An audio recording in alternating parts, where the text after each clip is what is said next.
tentang makna ini dilafaz dengan dua kata.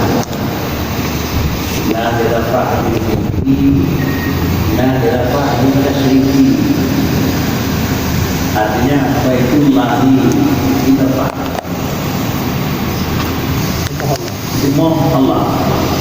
Masjid Baitullah, Ka'bah Baitullah. Dilafaz Baitul kepada Allah. Kemudian mana sama dengan hinan depan atau memang dilafaz barangnya kepada Allah, dilafaz itu sendiri mengenai mulai diam dalam pandangan dalam adalah ilmu Allah berbanding kamunya yang termasuk masjid dan Baitullah ya.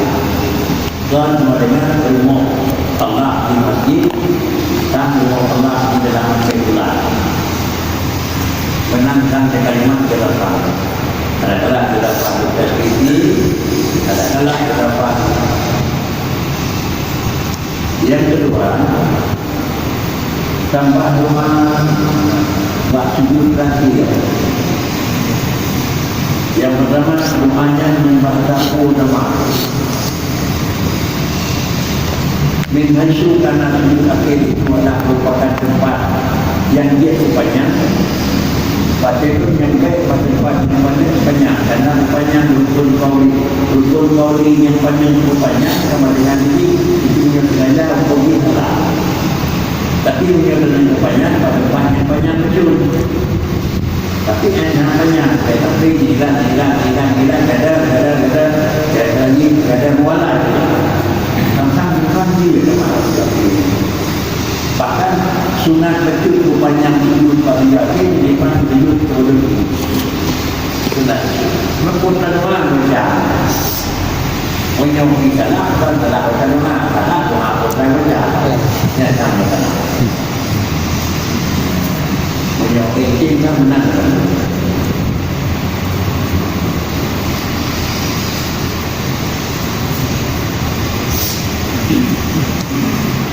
Abu yang diadaan oleh Bapak akibat langkah pasti aku yang aku berikannya supaya lebih aman pasti husnul khatimah.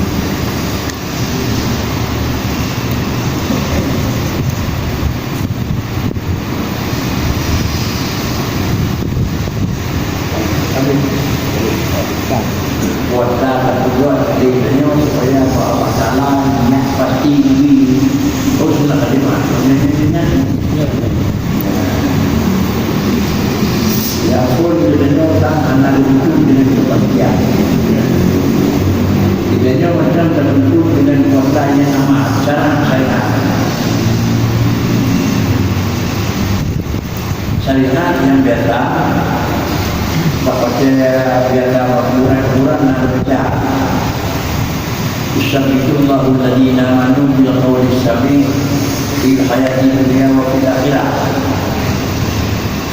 Salah satu daripada Allah menyelamatkan Allah memberikan bahkan dia berbuat husnul khatimah dengan membiasakan kalimat tersebut. Yang maksud dengan husnul khatimah itulah mengucap dengan la ilaha illallah. Kemudian ulun yang membiasakan menegakkan baca kalimat la ilaha illallah di dalam keadaan yang aman, Allah Taala akan menegak kalimatnya dalam keadaan yang tertib.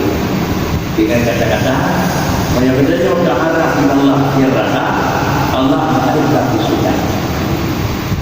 Pasti dirinya berpegang lalu